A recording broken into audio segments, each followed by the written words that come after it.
কলকাতা স্টাইলে bread butter Sealdah দিকে প্রচুর পাওয়া যায় না, সবার ঠান্ডা করে দেবে এত গরমে। রান্না করি শুধু গরমে এই একটা খুব ভালো শরবত। কি অবস্থা হয়ে গেছে, এগুলো উঠছে না। কি দিয়ে পরিষ্কার করলে রান্নাঘরটা আরো পরিষ্কার হবে যদি তোমরা জানো অবশ্য কমেন্টে জানিও। রবিবারের রান্না যা করেছি পুরো ঠান্ডা হয়ে যাবে, এত প্রচন্ড গরমে। মিষ্টি এটা ও রাবড়ি। মর্নিং ফ্রেন্ড, তোমরা সবাই কেমন আছো? আশা করি খুব ভালো আছো, সুস্থ আছো। আমরাও ভালো আছি। দেবনাথ ফ্যামিলিতে তোমাদের আরেকবার স্বাগত জানিয়ে আবার আজকে নতুন একটা ব্লগ শুরু করছি। আজকে হচ্ছে রবিবার আর বাজে হচ্ছে 9টা বাজে 10 মিনিট বাকি। তো চলো এখন থেকে ব্লগটা শুরু করলাম। সকালে এখনো চা খাওয়া হয়নি, টিফিন করিনি, কিচ্ছু না। দেখি ছেলে উঠুক তারপরে। সকালে আজকে বেডশিটটা চেঞ্জ করে দিয়েছি। প্রত্যেক রবিবার করি। সকাল সকাল এটা করে নিয়ে ঘরের সব কাজ সেরে স্নান করে ঠাকুর দিয়ে একটু লেবু জল খেয়েছিলাম। লেবু জিরার জলটা রাতে ভিজিয়ে রেখেছিলাম, সকালে ওটা ছেঁকে জিয়া সিজ দিয়ে ওই জলটা গরম খেয়ে নিয়েছিলাম উষ্ণ। ব্যাস ওই খাওয়া। দুটো খেজুর আর দুটো বাদাম প্রত্যেক দিন যেটা খাই সেটাই। আর দেখো সেইগুলো এখন এখানেই পড়ে আছে, এগুলো কিচ্ছু তোলে। ছেলে যে এনে দিয়েছিল এই দেখো, দেখাবো তোমাদেরকে। দেখো আর তেলের বোতলগুলো এখনো বাড়ি করিনি, তেলও ঢালা হয়নি। এগুলো অনলাইনে থেকে এটা অর্ডার করেছিলাম, একটা ট্রে মতন যে তেল রান্নাঘরে রাখেন না, কি সুন্দর সাজিয়ে, সেইটা এসছিল। আমার ছেলে ওটা ক্যান্সেল করে দিয়েছে। আমি ছিলাম না, মেয়ের বাড়ি গেছিলাম, সেই খাবার বিছনাটা গুছানো থাকলে কি ভালো লাগে না ঘরটা। তা চলো টিফিন খাই দেখি। মর্নিং এভরিওয়ান, সকাল থেকে মা ব্লগটা স্টার্ট করেছে। সো আমি এখন এই দোকানে যাচ্ছি, একটু ঘুম থেকে উঠলাম। অ্যাকচুয়ালি আজকে একটা সানডে, আজকে একটা কফি খাবো সকালে। সো ওই কফিটাই আনতে গেছি দোকান থেকে। সো তোমরা আগে দেখতে থাকো। তো এই সামনে দোকানে যাব, আমাদের এখানে মোড়ে একটা দোকান আছে, এই দোকানে যাব। এখান থেকে কফি নেব আর মা রুটি নিতে বললো, রুটি নিয়ে দেন বাড়ি যাবো। দোকান থেকে চলে এসেছি, এই যে এগুলো নেওয়ার ছিল, এগুলো নিয়ে চলে এসেছি। এখন ওপরে যাবো, মা ব্রেকফাস্টে কফি বানাবে, ওটা করবো। আর আগে দেখতে থাকবো। কফি ভ্যানিলা আইসক্রিম বানাতে। এই যে রান্নাঘরে চলে আসলাম সকালে ব্রেকফাস্ট বানাতে। আজকে বেশি কিছু খাবে না বললো, হালকার মধ্যে, তাই ব্রেড বাটার পরে বানাবো। আগে একটু কফি খাবো, আজকে চাও খাবে না বলছে। চলো কফিটা বানিয়ে নিই। আজকে বেশি অনেকটা বেলা হয়ে গেছে, খেতে ইচ্ছা করছে না, তাই বললাম হালকা কিছু টিফিন করে নিই। এই যে পাউরুটি নিয়ে আসলো, কলকাতা স্টাইলে ব্রেড বাটার। শিয়ালদা দিকে প্রচুর পাওয়া যায়। হ্যাঁ, প্র্যাকটিস থেকে আসার সময় খেতাম। কলকাতাতে এইসব খেয়ে মানুষের দিন চলে। আর বেশি করে চিনি দিয়ে আর বেশি করে বাটার দিয়ে হেভি লাগে খেতে। সবসময় তো খাওয়া হয় না ব্রেড বাটারটা। একটু কফি বানিয়ে নিই, আজকে আর চা করবো না, দুধটা একটু ফুটে যায়। আর দেবনাথ চিকেন নিয়ে আসবে, আজকে চিকেন দিয়ে বলেছে হালকা ঝোল করতে, পেঁপে আলু দিয়ে। গরমে আর কষা কষা খেতে ভালো লাগে।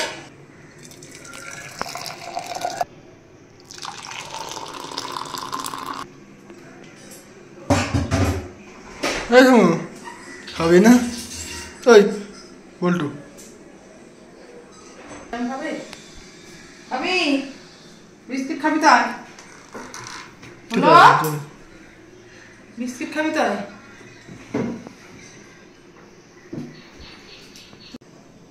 Good morning. আজকে সকাল সকাল কফি খাচ্ছি। মাকে বললাম কফি করতে। বেশি হেভি ব্রেকফাস্ট করবো না আজকে। 10টা সাড়ে 10টা বাজে, এখন আর খাবো না কিছু। বাবা চিকেন আনতে বলেছে, বলে পেঁপে দিয়ে লাল ঝোল করতে। ব্লগ দেখতে দেখতে খাচ্ছি। এটা 1 ঘন্টা না? হ্যাঁ, যে চলে আসলাম রান্না করতে। ভাত বসিয়ে দিয়েছি, 11টা বেজে গেছে। ছেলে এই এডিটিং করছিল বলে আজকে একটু দেরি হয়ে গেল ব্রেকফাস্ট করতে। এই আপলোডে বসালো, বসিয়ে নিয়ে তারপরে এখন ব্রেকফাস্ট করতে এসেছি। এই যে বাটার রুটি, ওই জন্য আজকে একটু দেরি হচ্ছে। খুব তামজাম একটা ব্রেকফাস্ট করবো না, ওই জন্য একটু দেরি করে খাচ্ছি। রান্না করতে আজকে বেশ দেরি হবে। দেবনাথ এখনো বাজার নিয়ে আসেনি, একা হাতে করে তো সব কিছু, দোকানদারি করে তারপরে বাজার নিয়ে তারপর বাড়ি আসবে। আজকে মনে হয় বাসও আসেনি।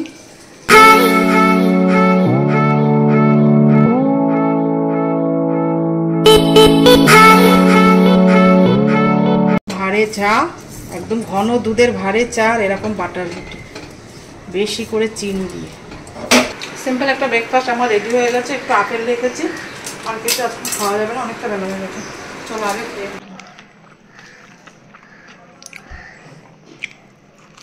অনেকদিন পরে খাচ্ছি, মাটনটা এখন খাওয়াই হয়নি।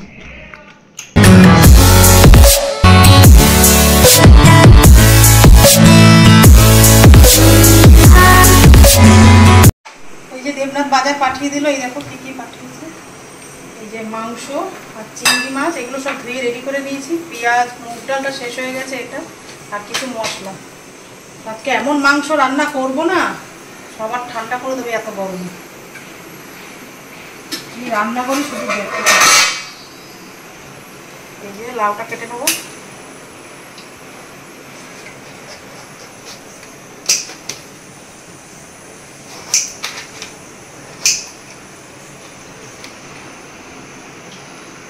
মাংসটাকে মেখে নিতে হবে। এইরকম মাংসটা মাখার জন্য এখানে কিছু মশলা নিয়ে নিয়েছি। কাঁচা লঙ্কা বাটা, আদা বাটা, লঙ্কার গুঁড়ো, হলুদের গুঁড়ো, নুন, জিরের গুঁড়ো। আগে চিকেনটা মেখে রাখি। এক্ষুনি প্যাকেটের তেলটা কাটলাম, ওটা ঢেলে নিয়ে এখানটায় একটু তেল দিয়ে দেবো। মেখে রাখতে রাখতে আমি লাউয়ের তরকারিটা বানিয়ে নেব। কোনো টক দই অ্যাড করবো না, এমনিই ঠান্ডা হয়ে যাবে।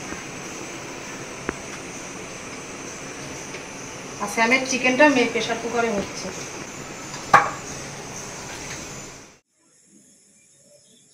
কড়াইটা বসিয়ে দিয়েছি, কড়াইতে সর্ষের তেল দিয়ে দিয়েছি। চিংড়ি মাছটাকে ভেজে নেবো। নেওয়ার আগে লাউটাকে কেটে নেবো। লাউ ঘন্ট করবো না আজকে, লাউটা একটু ঝোল ঝোল মতন রান্না করবো। মানে ডুমো ডুমো করে লাউ কেটে, দেখো কিভাবে রান্না করি। গরমের জন্য একদম খুব দারুণ একটা খাবার। চিংড়ি মাছগুলো ভেজে নেবো। অনেকটা নিয়ে এসেছিল, আমি কিছু রেখেও দিয়েছি। চলো লাউগুলো কেটে রেডি করে গুছিয়ে নিয়ে রান্নাটা করার সময় তোমাদের সাথে কথা বলবো। চিংড়ি মাছটা আমার ভাজা হয়ে গেছে, দেখো। এটা সাইড করে রেখে দিয়ে গ্যাসটা জ্বালিয়ে দিয়েছি। বলেছিলাম না যে এমন মাংস রান্না করবো রবিবার সবাইকে ঠান্ডা করে দেবো। এই দেখো পেঁপে নিয়ে নিয়েছি, বড় বড় করে বেশি পেঁপে নিয়েছি, হালকা কম দিয়েছি। এবার আলু পেঁপেটা ভেজে নেবো। আজকে সব রান্না খেলেই ঠান্ডা হয়ে যাবে। এদিকে লাউটা রান্না হয়ে গেছে, দেখাবো একটু। এই যেরকম ডুমো ডুমো করে লাউ কেটে নিয়েছি, চিংড়ি মাছ দিয়ে একটু ঝোল করে নিয়েছি। খুব একটা ঝোল করে দিয়ে অল্প মতন সেরকম পুদিনা পাতা দিয়ে নিলাম। দিয়ে দিলাম আর দেবো কিছু তরমুজ। এটা দিয়ে আমলের সাথে একটুখানি পেস্ট করে দেবো। পাতি লেবু রস দিয়ে দিলাম অল্প করে। পাতি লেবু আর চিনি দিয়ে যে আমি এটা স্টোর করে রেখেছি, এইটা দেখা তোমার কাজে লাগবে। এটা কমছে আমের কাছে গুঁড়ো, সেটাকে এটা দিয়ে। এটা তোমরা সোডা দিয়েও খেতে পারো, আরো ভালো লাগবে।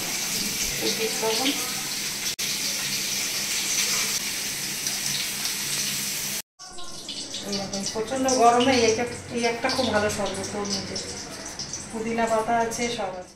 আর রান্নাঘরে যেতে ইচ্ছা হচ্ছে না, ভয় লাগে, ভীষণ গরম লাগছে। আর জানলা খুলে দিলে এত হাওয়া আসে না, কি হাওয়া দেখো, প্রচন্ড হাওয়া আসে আমাদের ঘরে।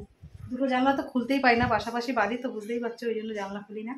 এসে বসলে আর যেতেই ইচ্ছা করে না, মনে হচ্ছে শুয়ে পড়ি বিছনাটা দেখে। আমরা এরকম কষ্ট পাই, আর বাইরে যারা দোকানদারি করে রাস্তায় বসে ফুটপাতে বসে, তাদের কতটা কষ্ট হয় বলো তো এই গরমের সময়। তরকারিটা হয়ে গেলে শুধু চিকেনটা করব, তাহলে রান্নাঘরের কিছু কাজ আছে। আমি সকালের যে প্রত্যেক দিনের মানে ডাস্টিংটা যদি প্রত্যেক দিন করা যায় না, পরিষ্কারটা মুছে টুছে নিলে জানলা টানলাগুলো, তাহলে একদিনে এত মানে প্রেশার পড়ে না। কিন্তু আমার ওই স্নান করে নিতে হয় সকালবেলা, এই জন্য আমার কোনো কিছুই করা হয় না। মানে একা হাতে সবটা করতে হয় তো সকালবেলাটা অন্তত। বিকালে দেবনাথ অনেকটাই হেল্প করে, আগেও তোমাদের বারেবার বলেছি। কিন্তু সকালবেলাটা তো পারেন না, সকালবেলা দোকানদারি থাকে, তারপরে মার্কেটে যাওয়া থাকে, সেই জন্য। কিন্তু রোজের যদি নিজেরা একটু বুদ্ধি করে কাজটা গুছিয়ে করতে পারি রোজ, তাহলে কিন্তু একবারে এতটা চাপ পড়ে না। গোটা জিরে, তেল গরম হয়ে গেছে, ওই তেলের মধ্যে যে তেলে ভেজেছি আলু আর পেঁপেটা, সেইটার মধ্যে গোটা জিরে দিয়ে দিলাম। এই যে গোটা গরম মশলা আছে, দারচিনি, লবঙ্গ আর এলাচ আর একটু গোটা গোলমরিচ। অল্প তেল দিয়েছি। আর দেখো মশলা আমি একদম কম ব্যবহার করেছি আজকে।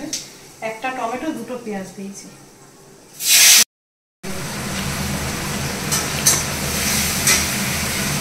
লাগছে না কি আমার? মিষ্টিটা কম লাগবে একটু। মিষ্টি অত দেয় ভালো লাগবে বেশ। এটা তো এসোটা দিয়ে করলে বেশি আরো ভালো লাগবে। কোনটা বলতো? স্প্রাইট আছে না,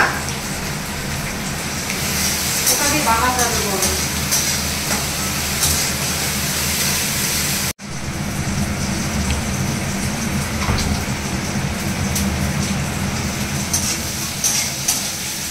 পেঁয়াজ টমেটোটা ভাজা ভাজা হয়ে গেছে, এবার চিকেন যেটা মেখে রেখেছি সেটা দিয়ে দেবো।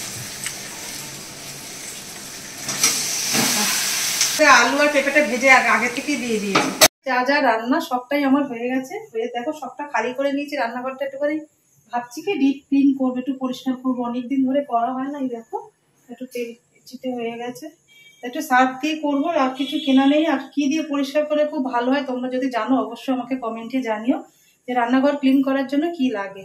আমি এখনো পর্যন্ত কিছু ইউজ করিনি, এমনি সার্ফ আর কসমেটিক দিয়ে আমি একটু পরিষ্কার করি যাতে পারে। আর চিমনিটা তো আমি কেরোসিন তেল দিয়ে পরিষ্কার করি, কারণ কেরোসিন ছাড়া না চিমনি পরিষ্কার হয় না, তেল দিয়ে তেলটা ভালো পরিষ্কার হয়। তাই সব নামিয়ে নিয়েছি। দেখো প্রেশার কুকারটার মধ্যে এখনো মাংসটা রয়েছে, নামাইনি, উনি এখনো সিটি দিয়েই যাচ্ছে। উনি দিতে থাক, সেই ফাঁকে আমি রান্নাঘরটা একটু ডিপ ক্লিন করে নিই। একটু সুযোগ আছে, এই সুযোগে দেবনাথ আস্তে আস্তে আমি এটা করে নিই, তারপর আরেকবার স্নান করে নেবো। তো চলো তোমরা ব্লগটা দেখতে থাকো, আশা করছি তোমাদের খুব ভালো লাগবে। রবিবারে যা যা রান্না করা সবটা হয়ে গেছে, আর টেবিলে রেখে দিয়েছি। এখন চিকেনটা মানে প্রেশার কুকার থেকে বার করিনি, ওইভাবেই রয়েছে।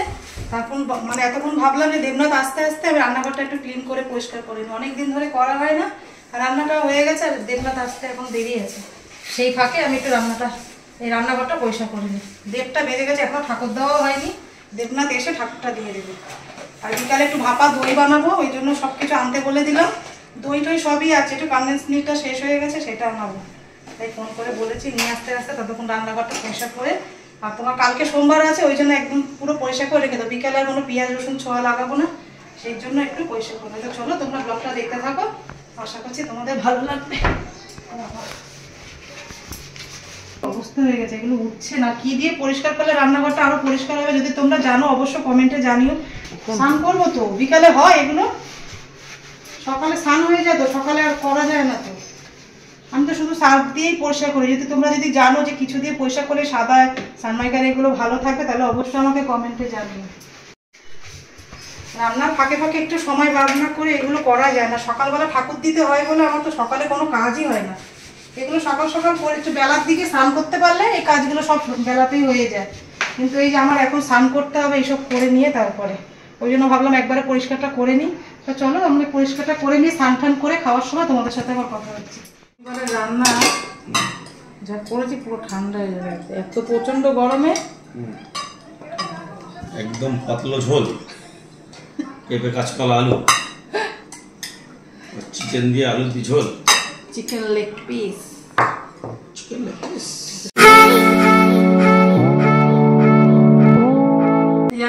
রবিবারের আজকে মেনু তোমার তো দেখালাম, এই যে চিংড়ি মাছ দিয়ে লাউয়ের একটা তরকারি বানিয়েছিলাম, আর চিকেনের এটা দিয়ে পাতলা ঝোল।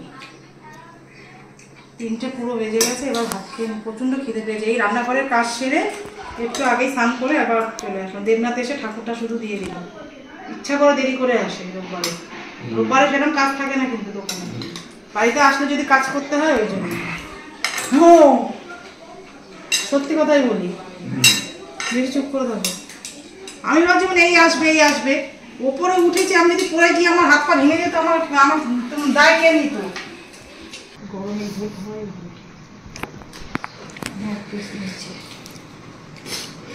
আলু দিয়ে চিকেনের লাল লাল ঝোল বলেছে না, দারুণ টেস্ট। ঠান্ডা হয়েছে কি সেটা বলো। লাউ আর পেঁপে খেয়ে কষা টসা ভালো লাগে না, গরম না। কি মিষ্টি গয়টা এনেছ? কি মিষ্টি এটা? ও রাবড়ি। কিন্তু বিশাল মিষ্টি দেয় জানো, এখন কামধনুতে মিষ্টি। আমি বললাম মিষ্টি এনো না, আমি ভাপা দই বানাবো। তোরা মানুষের মতো লাগছে না একটু? না রেগুলার যদি মানে ক্লিন করা যায় না, তাহলে অতটা চাপ হয় না জানো। সেই পুরো হালকা ময়লা গো, আমি যখন পরিষ্কার করলাম ওপরে উঠে সাথে সাথেই উঠে গেল। রান্নাঘরটা সব বিকালবেলা সব পরিষ্কার করে গুছিয়ে সবটা রাখবো। দেবনাথ নিজের থালা নিজে ধুচ্ছে। তুমি চলে আসো, অনেক বাসন মাজা আছে, নাটক করো না। কিরম খেলে বলো? ঠান্ডা হয়েছে কিনা? ঠান্ডা গরমে ঠান্ডা তো এমনি আছে।